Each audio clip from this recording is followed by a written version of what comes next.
Commander Ji-Ho Kim stood on the bridge of the exploration ship New Seoul, staring at the data that made no sense. The screen showed readings that should not exist. His hands shook slightly as he checked the numbers again and again. "Dr. Park, are you sure about these readings?" Ji-Ho asked, turning to the woman hunched over her instruments. Dr. Minji Park looked up from her scanner, her dark eyes wide with confusion. She had been studying space physics for 20 years, but she had never seen anything like this. "Commander, I have checked everything 3 times. The readings are correct. There is something out there that should not be possible." Captain Dae-hyun Lee walked over to them, his boots making soft sounds on the metal floor. He was a calm man who rarely showed worry, but his face looked troubled now. "What exactly are we looking at?" Minji pointed at her screen. "Sir, there is a massive object floating in the empty space between galaxies. It appears to be a warship, but it is made from materials that we have never seen before. The hull seems to be made of crystallized dark matter." Ji-Ho felt his heart beat faster. Dark matter was something that scientists barely understood. Nobody had ever seen it in solid form, let alone used it to build anything. "That is impossible. Dark matter cannot be crystallized." "I know it is impossible," Minji said, her voice getting higher. "But the readings do not lie. The ship is real, and it is huge, much bigger than any warship we have ever built." Captain Lee frowned and studied the data. The object was indeed massive, nearly 10 times the size of their own ship. "Can you tell what species built it?" "That is the strangest part," Minji replied. "The energy signature suggests it was built by humans. But, Commander, we do not have the technology to create something like this. We are barely able to travel between star systems." Ji-Ho walked to the main viewing screen and stared into the darkness of space.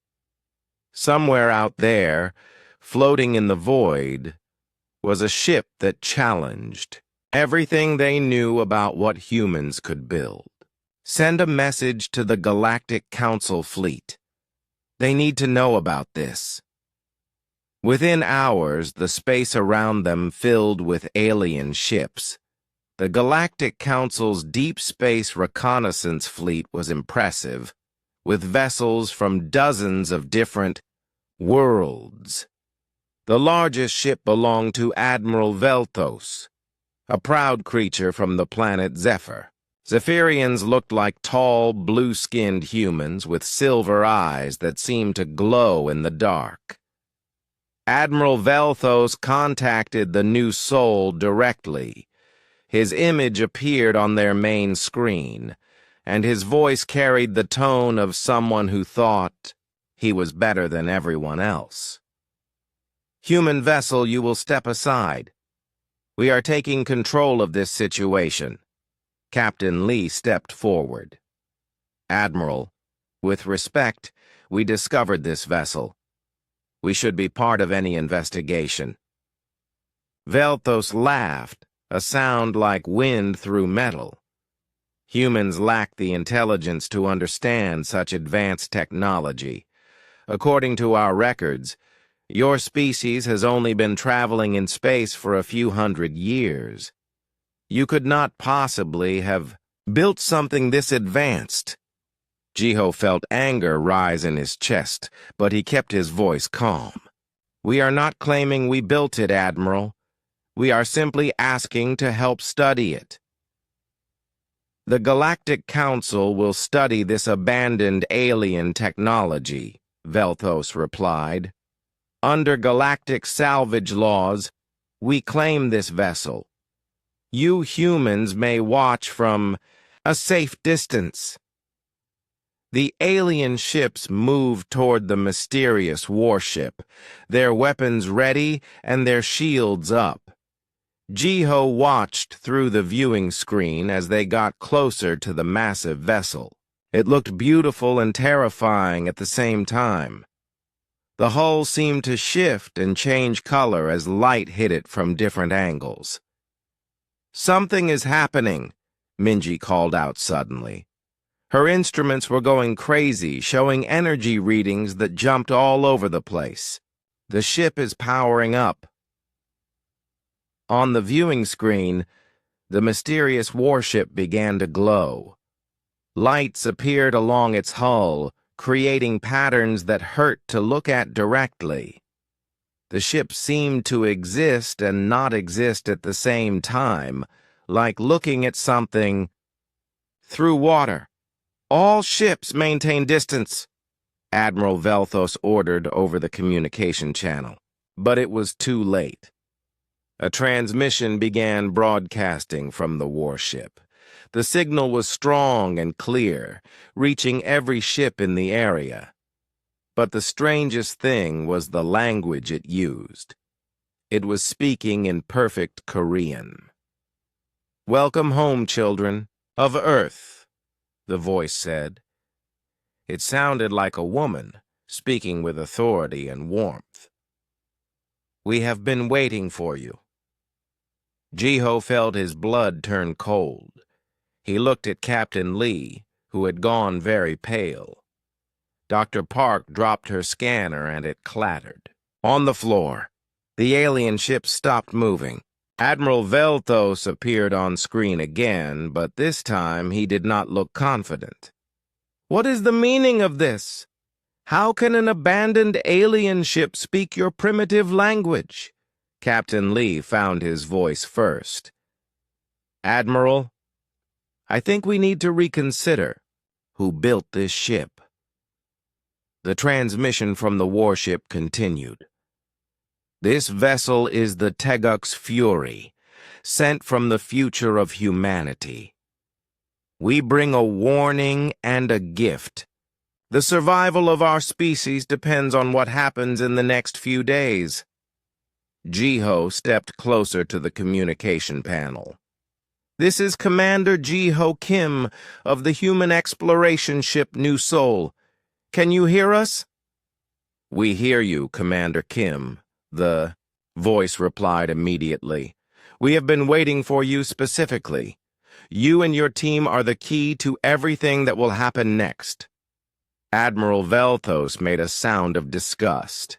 "This is obviously some kind of human trick. No species can travel through time.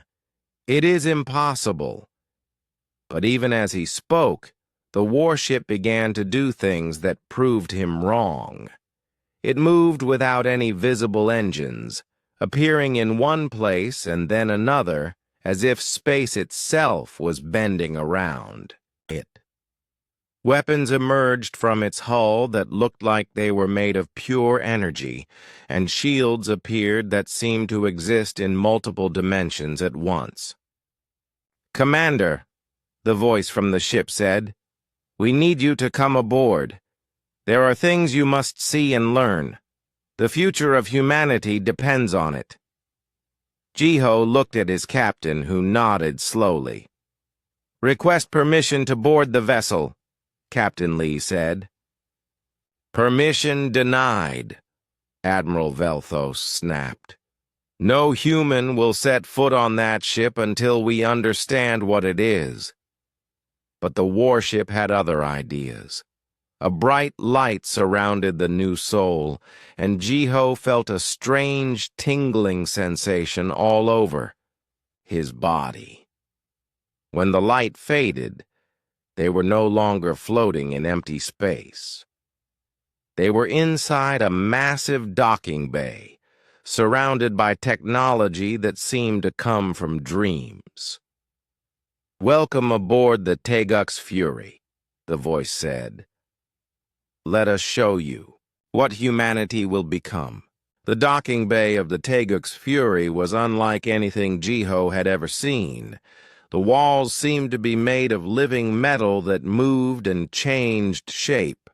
Lights floated in the air without any visible source, and the floor felt solid but looked like it was made of captured starlight. Dr. Sunwoo Choi was the first to speak after they landed. She was an expert in studying old alien artifacts, but this was beyond anything in her experience. "Commander, the air here is perfect for humans. The gravity is exactly what we need. How is that possible?" Colonel Hyunwoo Nam kept his hand near his weapon, even though he knew it would probably be useless here. He was a military man who planned for every situation, but this situation had no plan. "We should be careful. We do not know who or what is really controlling this ship." Jiho nodded, but felt a strange sense of belonging in this place. It was like coming home to a house he had never seen before. "Stay together. We explore as a team." A doorway opened in the wall, creating a passage that glowed with soft blue light. The voice they had heard before spoke again, but now it seemed to come from everywhere at once. "Please follow the lighted path. I will meet you in the command center." They walked through corridors that defied normal understanding. The walls showed images of Earth, but not the Earth they knew. This Earth had cities that floated in the sky and forests that grew in perfect geometric patterns. Ships moved between the stars like schools of fish, and the moon had been turned into a massive space station.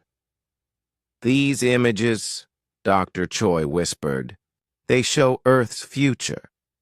"But how far in the future?" The voice answered her question. "These images are from approximately 2,000 years in your future. I am Admiral Yuna Kang, the artificial consciousness that operates this vessel." They entered a room so large that Jiho could not see the far walls. In the center stood a figure that looked exactly like a human woman. She had short black hair and wore a uniform that seemed to be made of the same shifting material as the ship's hull. Her eyes held knowledge that came from centuries of experience. "You are not real," Colonel Nam said, studying her carefully. "You are some kind of projection." Admiral Kang smiled. "I am as real as thought and memory can make me. I am based on a human who lived in your future, but I am not her. I am the ship's mind, given form so you can relate to me better." Dr. Choi stepped forward, her scientific curiosity stronger than her fear. "Why did the future humans send you back in time? What happened that was so terrible?" The Admiral's expression became sad. "In our timeline, humanity faced complete destruction. The alien empires of the galaxy formed an alliance against us. They feared our rapid advancement and decided we were too dangerous to exist." Jiho felt a chill run down his spine. "The same aliens who are outside this ship right now?" "Yes," Admiral Kang replied. "The Zephyrians led the alliance. They convinced other species that humanity's unpredictable growth threatened galactic stability. The war lasted 50 years and ended with Earth reduced to ash." Colonel Nam crossed his arms. "So you came back to prevent that war?" "Not exactly," the Admiral said. "We came back to give humanity the tools to survive what is coming, but the process of time travel changed things in ways we did not expect." She led them to a wall covered with displays showing the ship's various systems. Each display showed technology that seemed impossible. Weapons that could unmake matter at the smallest level. Shields that existed in several dimensions at once. Engines that created tiny wormholes for instant travel. This ship exists in what we call quantum superposition, Admiral Kang explained. It is both real and not real until someone observes it and interacts with it. The more you learn from it, the more solid it becomes in your timeline. Dr. Choi stared at the displays, her mind racing. That explains why the alien weapons could not damage the ship. It does not exist in the same dimensional space they are shooting at. Correct, the Admiral said. But there is a price. Every piece of knowledge you gain from this ship creates what we call temporal debt. The universe tries to balance the paradox of past humans having future knowledge. Jiho did not understand all the science, but he understood the danger. What kind of balance? The more advanced humanity becomes because of this ship, the more threatened the other species will feel. Reality itself pushes events toward the conflict we are trying to prevent. Colonel Nam walked over to a display showing weapon systems. Then why bring this ship back at all? If it causes the war you want to prevent, what is the point? Admiral Kang touched the display and it showed new information. Because we discovered something important. The war was not caused by our technology.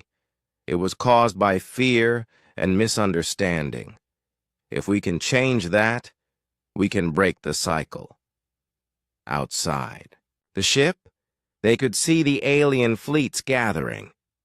More ships arrived every hour, called by Admiral Velthos. The Zephyrian had declared the human ship a threat to galactic security and was demanding that all council members send forces to contain it. They are already afraid, Jiho observed. How do we change that? By learning, Admiral Kang said. This ship is not just a weapon, it is a teacher. Every system is designed to gradually reveal its secrets to humans who are genetically and culturally compatible with the future humans who built it. She led them to another section of the ship, where the walls were covered with what looked like growing circuits. The patterns moved and changed as they watched, like a living computer. This is the heart of the ship, Admiral Kang explained. It studies everyone who comes aboard and determines how much knowledge they can safely handle. It has been studying all of you since you arrived. Dr. Choi reached toward the wall, then stopped. Is it safe to touch? For you, yes, the Admiral replied. The ship has determined that your team has the mental flexibility to begin learning our technology. Jiho looked at his companions. Colonel Nam still looked suspicious, but Dr. Choi was excited by the possibilities. He made his decision and placed his hand on the wall. The moment his skin touched the living circuits, knowledge flowed into his mind. He understood how the ship's engines worked by folding space around them.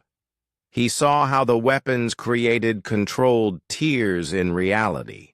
He learned how the shields existed in parallel dimensions, but with the knowledge came something else. He could feel the ship changing him, improving his brain's ability to process complex information. It was not painful, but it was permanent. Colonel, Nam saw the change in Jiho's eyes. Commander, what happened? I understand now, Jiho said, his voice filled with wonder. This ship is not just giving us technology, It is helping us become the kind of humans who can create this technology. Dr. Choi touched the wall next, and her eyes widened as new understanding filled her mind. The ship is accelerating our evolution. It is making us smarter, helping us think in ways that our current brains cannot handle. That is correct, Admiral Kang said. But remember, every advancement creates more fear among the alien species. They see you changing and growing stronger, and they become more determined to stop you. Colonel Nam finally touched the wall, and when he did, his understanding of military strategy expanded in ways he had never imagined. He could see battle plans that used space and time as weapons, tactics that turned the enemy's strength against them. "This is dangerous," he said. "If the aliens outside see us becoming more advanced, they will attack immediately." "Yes, Admiral," Kang agreed. "That is the paradox we face. To survive the coming war, humanity must become advanced enough to win it. But becoming advanced enough guarantees that the war will happen." Jiho felt the weight of responsibility settling on his shoulders. "There has to be another way, some solution that avoids the war entirely." "Perhaps," the Admiral said, "but first you must learn everything this ship can teach you. Only then will you have the knowledge to find a different path." Outside, Admiral Velthos was broadcasting warnings to the entire galaxy about the human temporal weapon. Fear was spreading among the alien species, and fleets were moving toward human space. The cycle was beginning again, just as it had in the future timeline. But this time, perhaps, it could end differently. 3 days had passed since Jiho and his team boarded the Teguk's Fury. Each day brought new knowledge and new problems. The ship continued to teach them, but every lesson made the situation outside more dangerous. Engineer Seoyeon Han sat in what the ship called the Ethics Chamber, a room designed to help humans think through difficult moral choices. The walls showed possible futures, each one branching from decisions they might make. Most of the futures ended badly. "We should not be learning these things," Seoyeon said to the others. "Every piece of knowledge we gain makes the war more likely to happen." Dr. Min Seo-jung looked up from her quantum physics studies. The ship had been teaching her about the nature of reality itself, and her understanding of the universe had grown beyond what any human had ever achieved.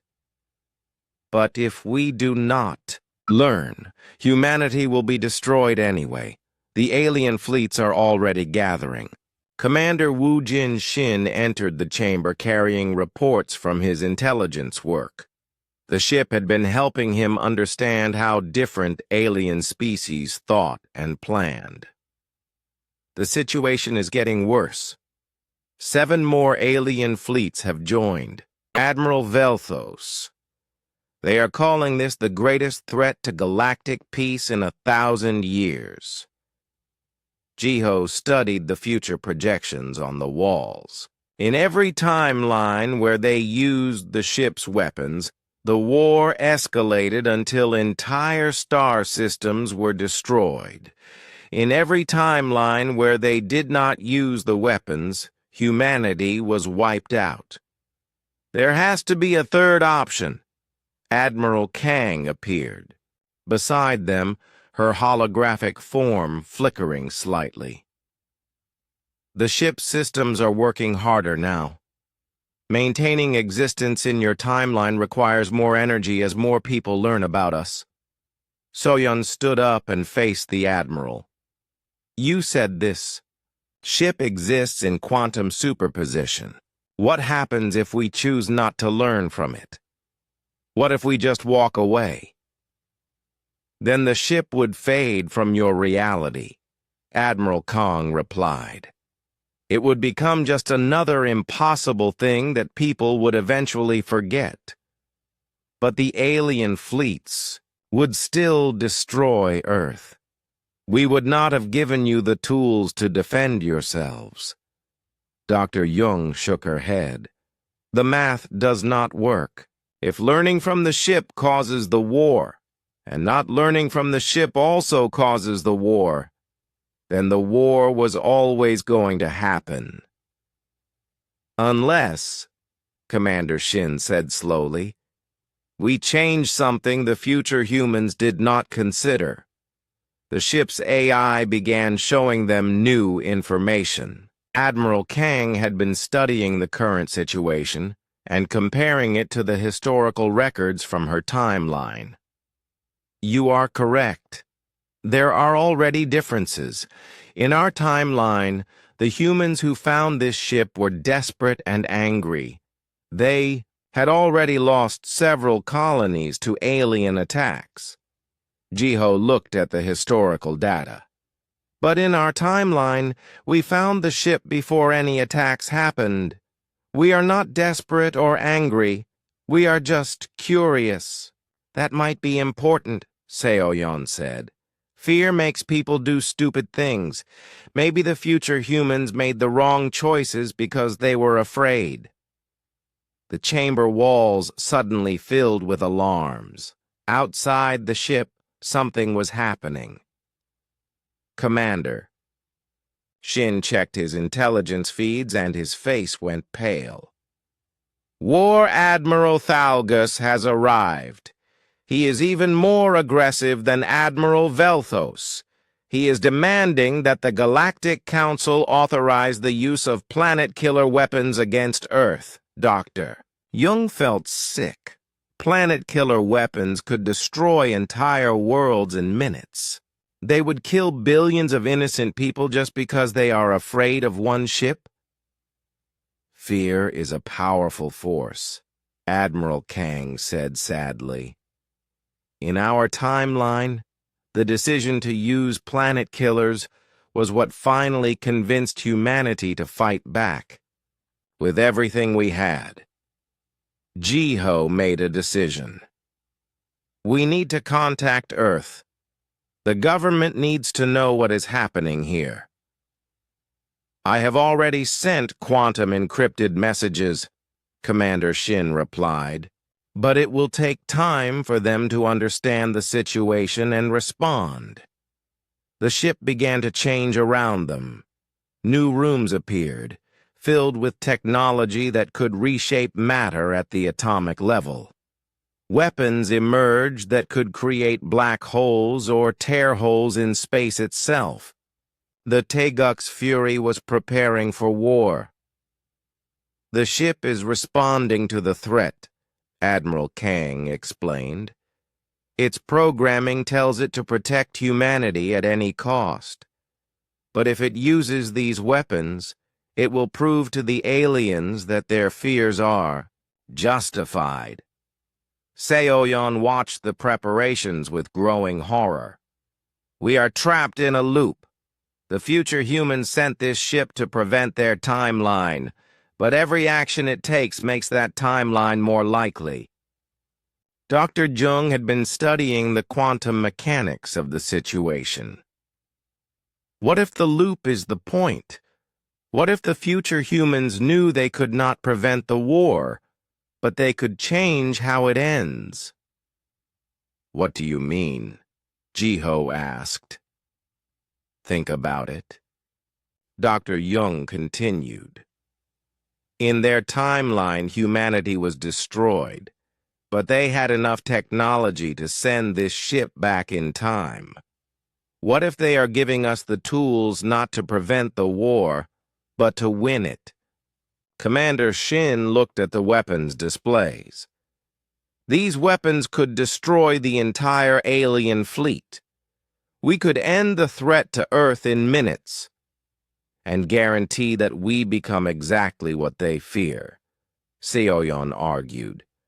A species that destroys anyone who threatens us. The debate was interrupted by an emergency message from Admiral Velthos. His image appeared on the ship's main screen, and his silver eyes blazed with fury. "Human vessel, you will surrender this temporal weapon immediately, or we will be forced to destroy your home world." Jiho stepped forward. "Admiral, we are willing to discuss this situation.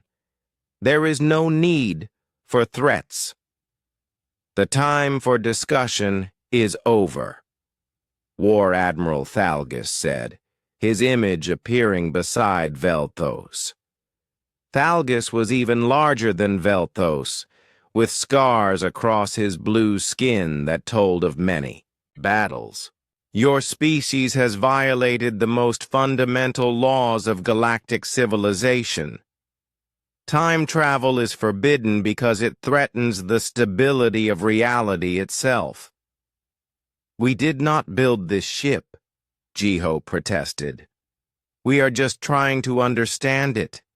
It speaks your language and responds to your commands," Thalgus replied. "That is enough evidence of guilt. You have 1 hour to surrender the vessel, or we begin bombing Earth's major cities." The transmission ended, leaving them in shocked silence. "They are not going to listen to reason," Commander Shin said. "They have already decided we are guilty." Admiral Kang looked sad. "This is exactly how it happened in our timeline.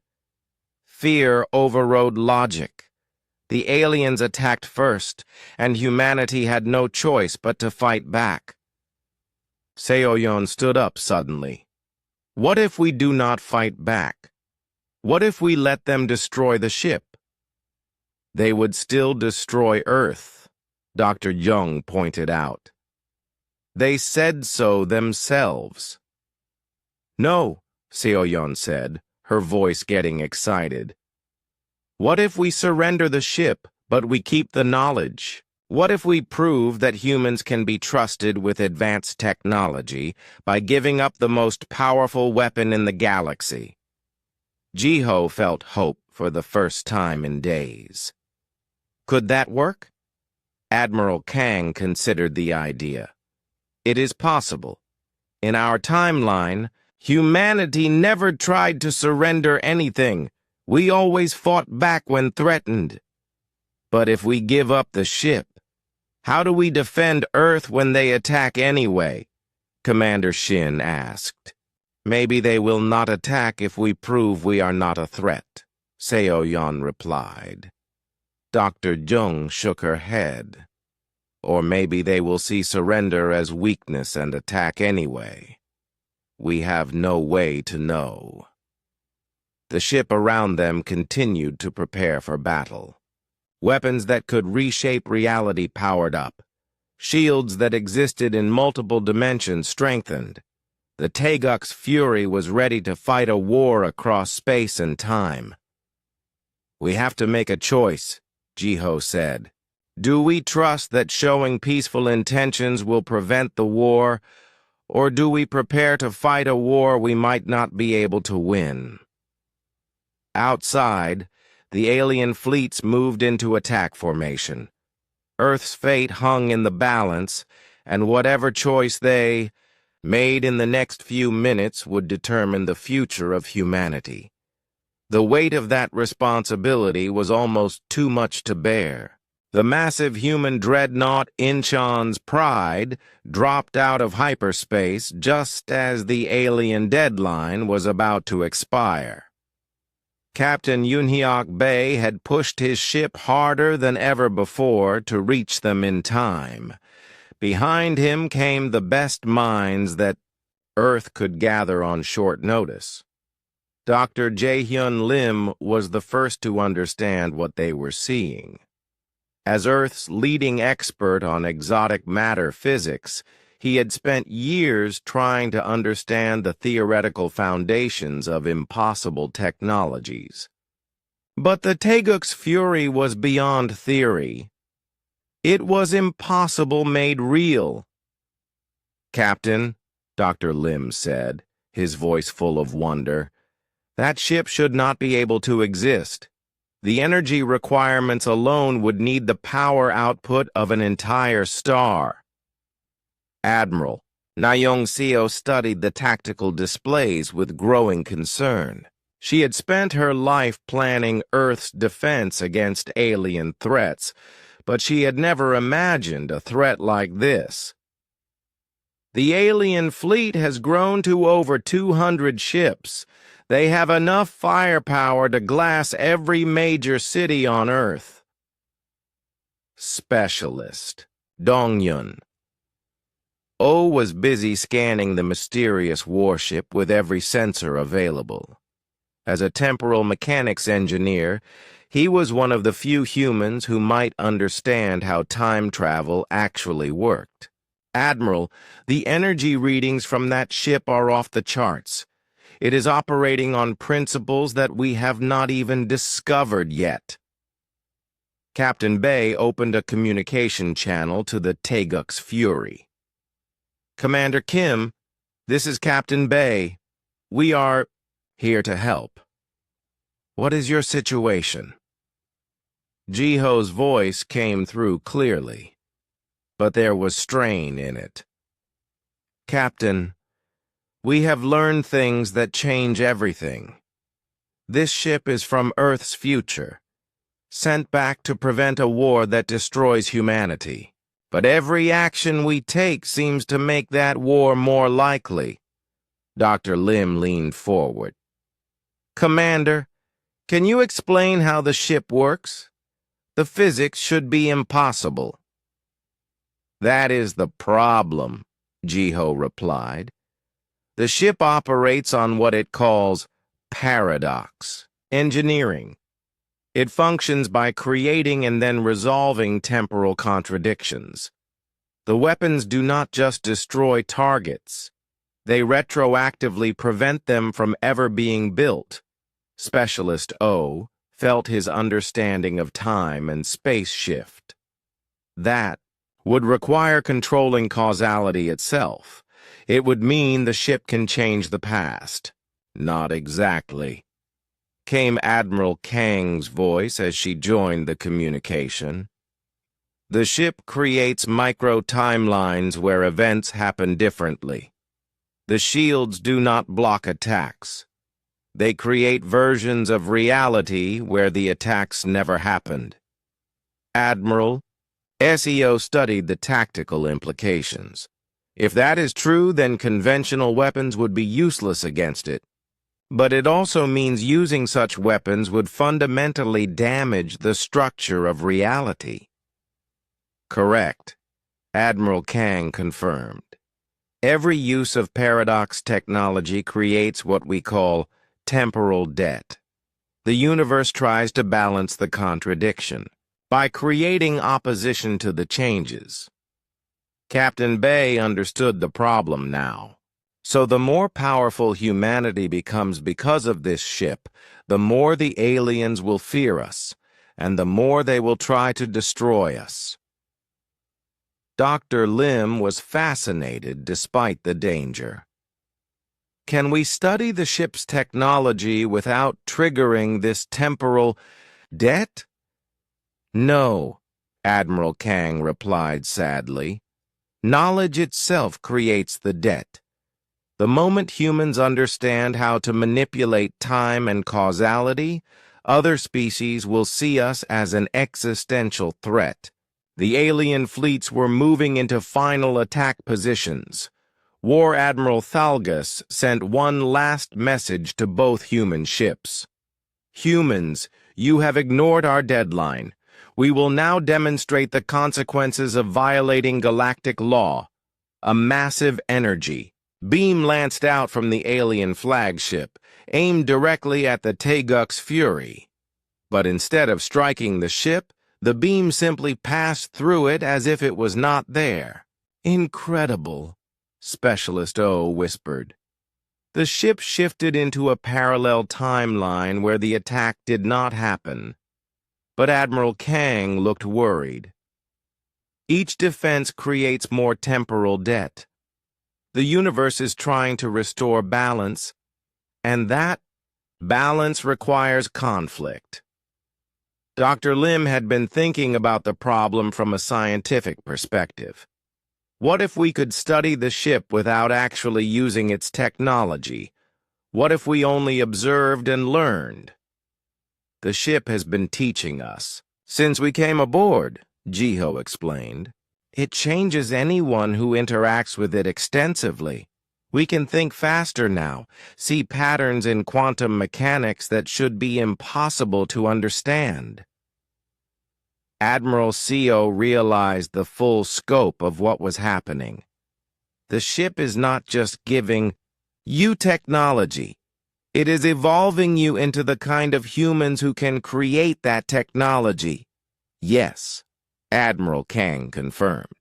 But every human who is enhanced becomes living proof that your species is advancing beyond what the galaxy considers safe. Captain Bay made a decision.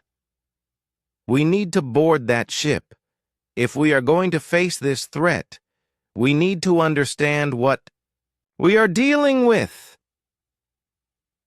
The Incheon's Pride docked with the Taeguk's Fury, and soon Captain Bay's team was walking through corridors that defied normal physics. Dr. Lim stared at walls that seemed to exist in multiple dimensions simultaneously. Admiral Seo studied weapon systems that could unmake matter at the quantum level. Specialist O examined engines that created micro-wormholes for instant travel. This is beyond anything we imagined, Dr. Lim said as he placed his hand on one of the learning interfaces. Knowledge flowed into his mind, showing him how matter and energy could be manipulated at the most fundamental level. Admiral Seo touched another interface and suddenly understood military strategies that used space and time as weapons. She could see how battles could be fought across multiple timelines simultaneously.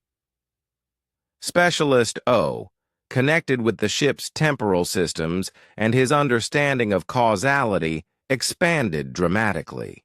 He could perceive time as a navigable dimension rather than a linear progression. The changes are permanent, Admiral Kang explained as she watched them absorb the knowledge. Each person who learns from this ship becomes more than human, but they also become a threat in the eyes of other species. Captain Bay felt the weight of command pressing down on him. How many humans have been changed by this ship? Including your team, 17, Admiral Kang replied. But the changes are spreading. Each enhanced human can teach others, though not as effectively as the ship itself. Outside, the alien fleets were preparing for a massive assault. They had seen their weapons pass harmlessly through the human ship, and their fear had turned to panic. If humans could build vessels that existed outside normal reality, what other impossible technologies might they possess? War Admiral Thalgus contacted all Council species. The humans have demonstrated temporal weapons. This confirms our worst fears. They are evolving beyond the natural order. If we do not stop them now, they will eventually threaten every species in the galaxy. Dr. Lim was studying the ship's manufacturing systems when he made a disturbing discovery. Admiral Kang, this ship can create more ships like itself. The plans are all here. One ship could become a fleet in a matter of days. That capability exists, Admiral Kang confirmed. But using it would guarantee the war we are trying to prevent. Admiral Seo had been thinking about the tactical situation. We are caught in an impossible position.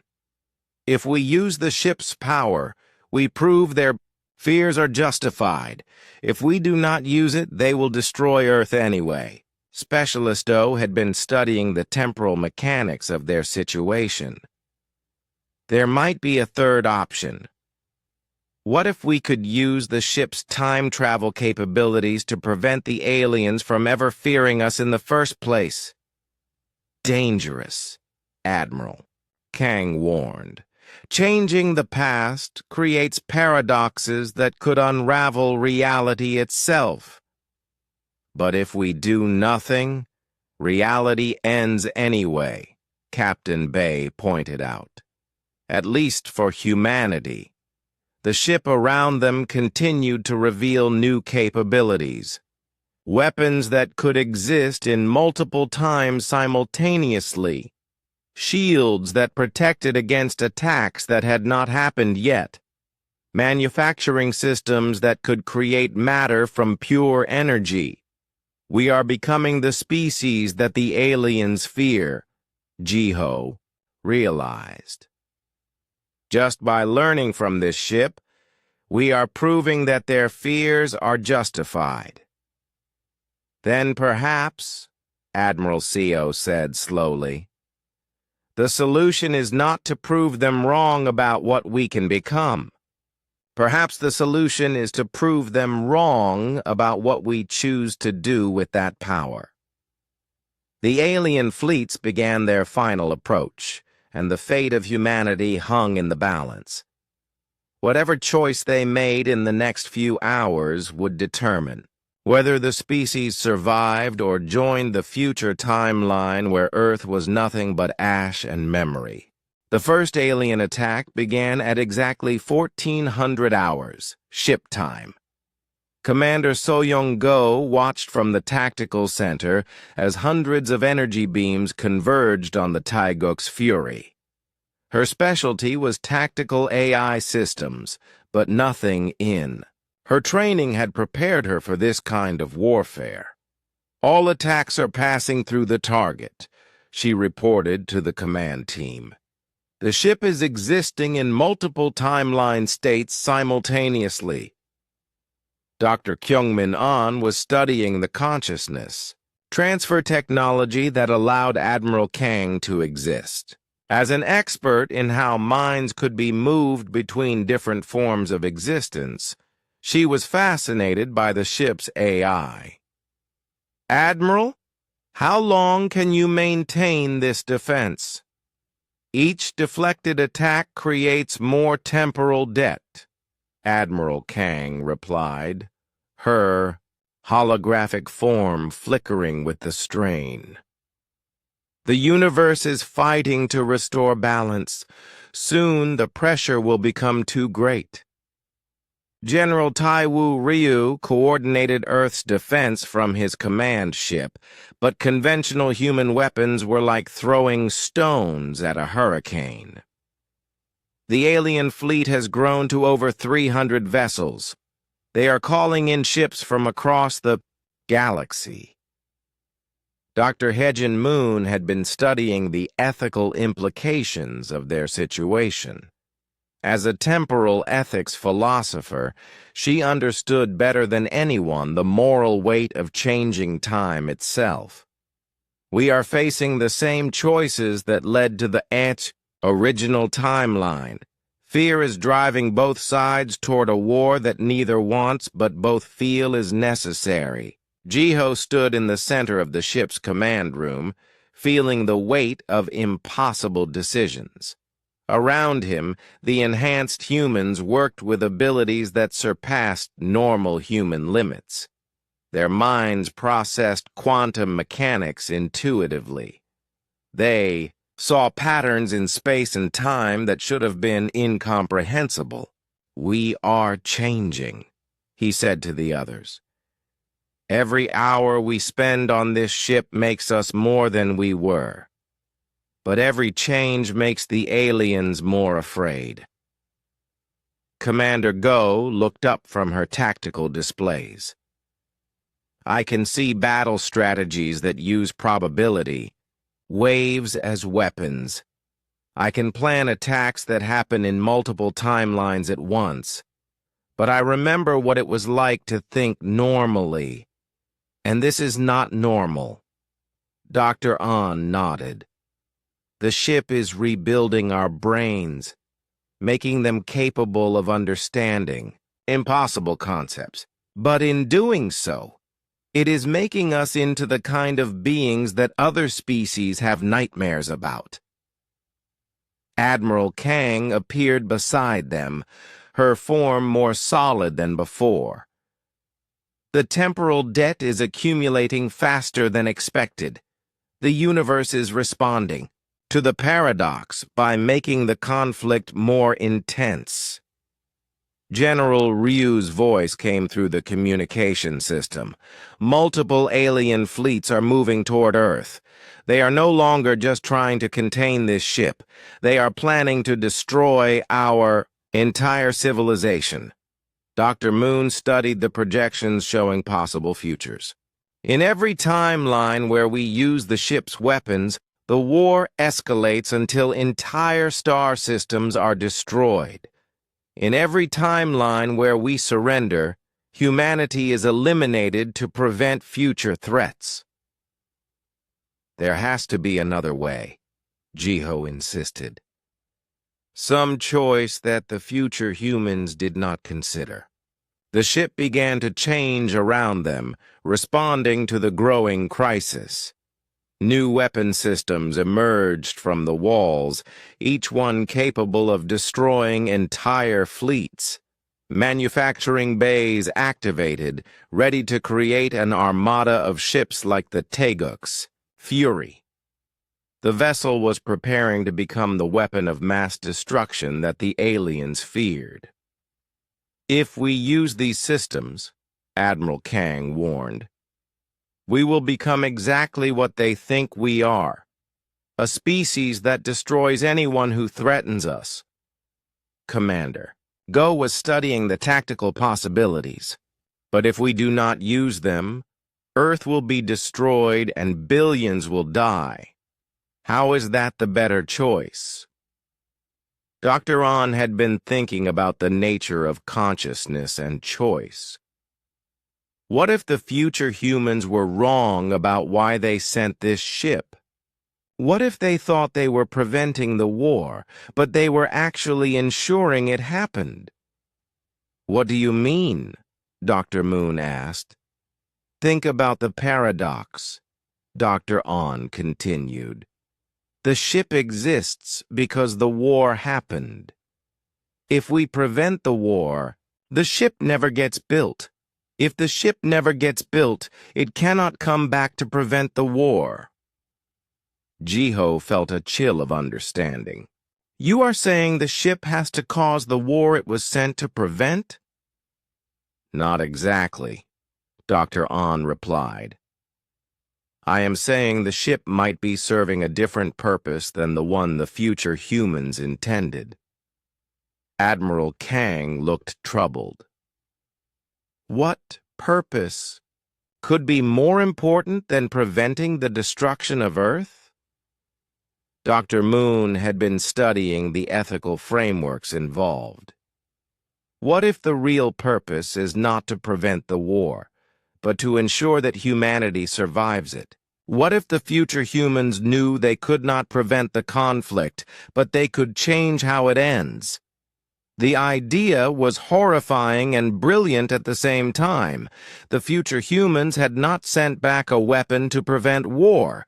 They had sent back an evolutionary catalyst to prepare humanity for a war that was always going to happen. The ship has been changing us, Commander Go realized, making us smarter, faster, more capable. It is preparing us to win a war against the entire galaxy. But winning through superior force is what they fear, Dr. An pointed out. If we become conquerors, we prove their fears were justified. General Ryu interrupted their discussion with urgent news. The alien fleet is beginning its assault on Earth's outer colonies. They are not waiting for us to surrender. They have decided to eliminate the threat by eliminating us. On the tactical displays, they could see the destruction beginning. Space stations exploded in silent flashes. Colony ships tried to flee, but were hunted down by alien interceptors. The war that had destroyed humanity in the future timeline was beginning again. "We have to fight back," Commander Go said, her enhanced tactical abilities showing her exactly how to use the ship's weapons. "We cannot let them massacre innocent civilians." "If we fight, we become what they fear," Dr. Moon argued.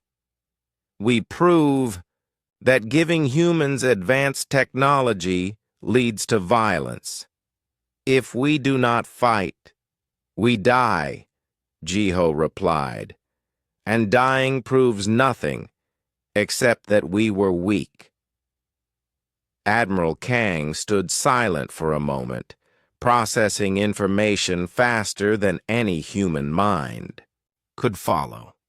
When she spoke, her voice carried the weight of terrible knowledge. "There is something I have not told you. The future humans did not just send one ship back in time. The command team stared at her in shock." "What do you mean?" Dr. On asked. "We sent 12 ships back to 12 different points in human history," Admiral Kang explained. "Each ship was designed to prepare humanity for different stages of our development.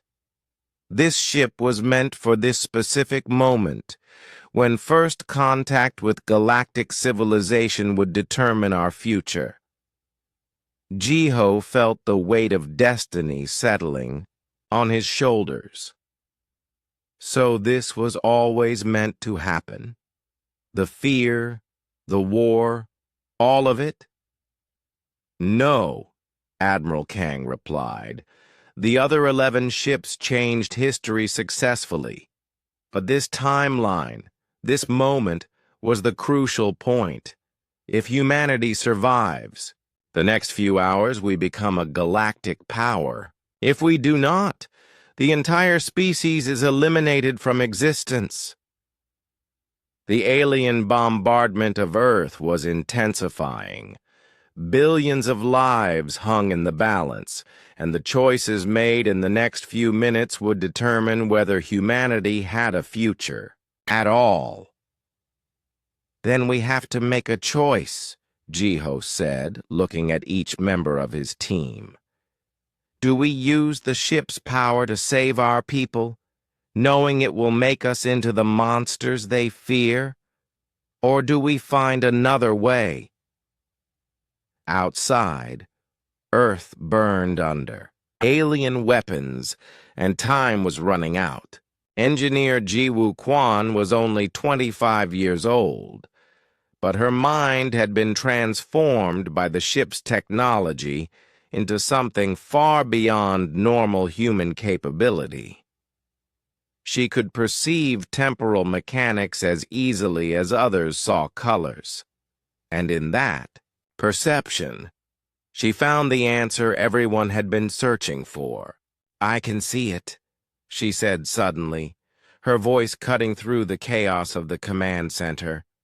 "The solution the future humans could not find." Dr. Chanwoo Yu looked up from his xenopsychology analysis. He had been studying the alien mindset, trying to understand what drove their fear of humanity. "What do you see?" Jiwoo pointed at the temporal displays that showed the flow of cause and effect across multiple timelines. "We have been thinking about this wrong. We keep trying to choose between fighting and surrendering, but there is a third option." Admiral Soo-Jin Han, who commanded the combined Earth Defense Fleet, joined the conversation from her flagship. "What third option?" The aliens are destroying our colonies right now. We have to respond. We use the ship's temporal technology not as a weapon, but as a communication device, Jiwoo explained. Instead of changing the past or controlling the future, we create a space where all timelines can meet. Jiho stared at her. You want to bring the future humans into our present? Not just them, Jiwoo said, her enhanced mind seeing possibilities that others missed. We bring representatives from all timelines, past, present, and future. We show the aliens that their fear is based on incomplete information. Dr. Yu was fascinated by the psychological implications. If they could see the full scope of what humanity becomes, instead of just the threat we appear to be now, they might understand that their fear is unnecessary. Admiral Kang appeared beside them, her form more solid than ever, as the ship channeled massive amounts of temporal energy. Creating such a space would require enormous power. It might destabilize reality itself. Reality is already unstable, Jiwoo pointed out. The war is beginning anyway. At least this gives us a chance to end it before billions die. On Earth, the destruction was spreading. Admiral Han's fleet was fighting desperately to protect the homeworld, but they were vastly outnumbered. Whatever we are going to do, we need to do it now. I cannot hold them off much longer. Jiho made the decision that would change everything. Do it. Create the temporal negotiation space. The Taeguk's fury began to transform in ways that defied normal physics. The ship expanded not in physical space, but in temporal dimensions. Corridors appeared that connected different points in time. Rooms materialized that existed in multiple timelines simultaneously. Warning, Admiral Kang announced. The temporal stress is enormous. This process will either solve our crisis or destroy everything within 1,000 light years. Representatives began appearing in the ship's new spaces. From the future came Admiral Yuna Kang, not as an AI, but as the real human she had been based on. From the past came versions of humanity that had never developed advanced technology. And from parallel timelines came humans who had made different choices. But the most important arrivals were not human at all. Admiral Velthos appeared in the negotiation chamber, but not the angry, fearful version they knew. This was Velthos, from a timeline where humans and Zephyrians had become allies. Beside him stood War Admiral Thalgus, from a reality where the war had ended in mutual understanding rather than destruction. This is impossible, the present-day Velthos said as he faced his alternate self. How can you exist in the same space as me? Because, the alternate Velthos replied, this young human has created a place where all possibilities can meet. Here, we can see the full scope of what our choices lead to. Dr. Yu began facilitating the discussion between the different versions of the same beings. As a xenopsychologist, he understood how to help different forms of consciousness communicate. You fear humanity because you see our rapid advancement as unpredictable and dangerous. But unpredictability is not the same as hostility. The real Admiral Yuna Kang from the future stepped forward. In our timeline, the war happened because both sides acted on incomplete information. You saw our technology and assumed we would use it to conquer. We saw your fear and assumed you would always be our enemies. Admiral Han watched from her command ship as the space battle around Earth suddenly stopped. The alien fleets had detected the massive temporal disturbance and were holding position, unsure what to make of this impossible development. But in other timelines, the alternate Thalgus said, humans used their technology to explore the universe, alongside other species. Your advancement became a benefit to galactic civilization, not a threat. Jiwoo stepped forward, her perception of time allowing her to see the conversation from all perspectives simultaneously. The fear creates the thing you fear. By attacking us because you think we will become conquerors, you force us to become warriors to survive. The present-day alien commanders were struggling to understand what they were seeing. Their alternate selves were living proof that cooperation was possible, but their current reality was one of conflict and mistrust. How do we know, War Admiral? Thalgus asked. That choosing cooperation in our timeline will lead to the same result as in these other realities? Admiral Kang smiled sadly. You do not know. That is the nature of choice. But you can see the consequences of the path you are currently on. The temporal space began showing projections of the future that would result from the current conflict. Entire star systems destroyed, civilizations reduced to ash, a galaxy torn apart by fear and misunderstanding. This is what happens if we continue down this path, Jiho said. Not just to humanity, but to all of us. Dr. Yu had been studying the psychological patterns of the different timeline versions. In every reality where the war happens, both sides lose.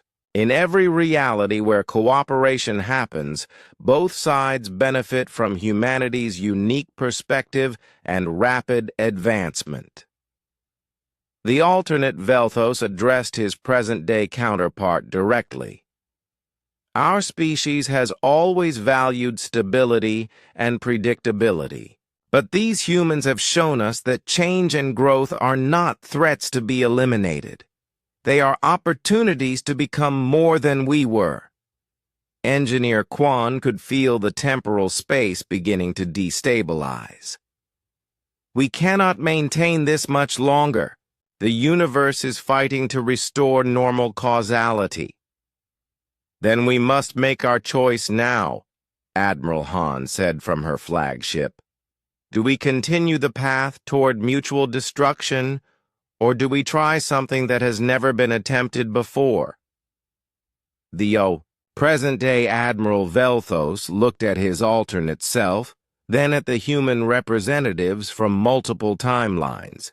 What guarantee do we have that humans will not eventually become the threat we fear? None, Jiho replied honestly. But what guarantee do you have that destroying us will make the galaxy safer? Fear-based decisions have never led to lasting peace. The real Admiral Yuna Kang stepped forward one last time. In our timeline, we became exactly what you feared because you forced us to become it. But these humans have proven something we could not. They have shown that power can be used for creation rather than destruction. The temporal space began to collapse, returning everyone to their proper timelines. But before it faded completely, Admiral Velthos made his decision. Stand down all fleets, he commanded. We will attempt a new approach. The space battle around Earth ended not with victory or defeat, but with an unprecedented act of trust. The alien fleets pulled back to a safe distance, and the human ships did the same. Jiho found himself back in the normal timeline, aboard the Tiguk's Fury, which was beginning to fade from reality as its purpose was fulfilled. Admiral Kang appeared, one last time, her form already becoming transparent. "You have done something we could not," she said with pride. "You have proven that the future is not fixed. Build the tomorrow you want to see." The ship disappeared, taking its impossible technology with it. But the knowledge remained in the minds of those who had been changed by it. They would use that knowledge not to build weapons, but to build bridges between species that had never trusted each other before. The Temporal Accord was signed 6 months later, establishing guidelines for how advanced species should interact with developing ones. Humanity became the mediator between civilizations, using their unique perspective to solve conflicts that had seemed impossible to resolve. And in the archives of the Galactic Council, a new entry was made. The day humanity taught us that our greatest threats often come from our greatest fears, and that wisdom sometimes means choosing trust over safety. The future was no longer fixed. It was whatever they chose to make it.